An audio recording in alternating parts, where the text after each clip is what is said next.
Die geloof waardeur ek lewe, saamgestel uit die geskrifte van Ellen White, 'n opgewekte gewete. Wees nugter op die regte manier en sondig nie, want sommige het geen kennis van God nie. Ek sê dit tot julle beskaming.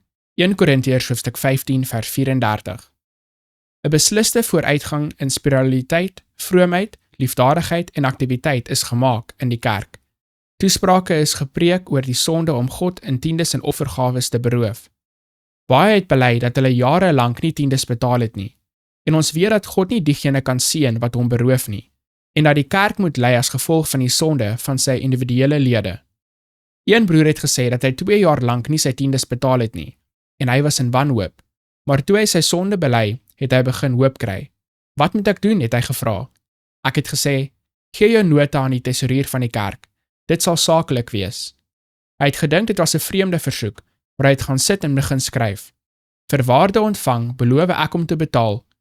Hy het opgekyk, asof hy wou sê, is dit die regte vorm om 'n nota aan die Here te skryf?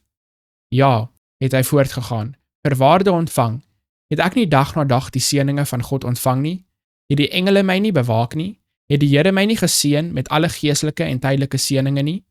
Vir die waarde ontvang, beloof ek om die som van $571.50 aan die kerktesourier te betaal.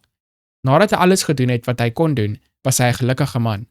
Binne 'n paar dae het hy sy nota opgetel en sy 10de in die tesourier betaal. Hy het ook 'n Kersfeesgeskenk van $125 gemaak. 'n Ander broer het 'n nota van $1,000 gegee, in die verwagting om dit binne 'n paar weke te betaal, en 'n ander het 'n nota van $300 gegee. As jy die Here beroof het, doen vergoeding, maak so ver moontlik die verlede reg, en vra dan die Verlosser om jou te vergewe. Sal jy nie terugkeer na die Here wat syne is, voordat hierdie jaar met sy las van rekord in die ewigheid verbygegaan het nie?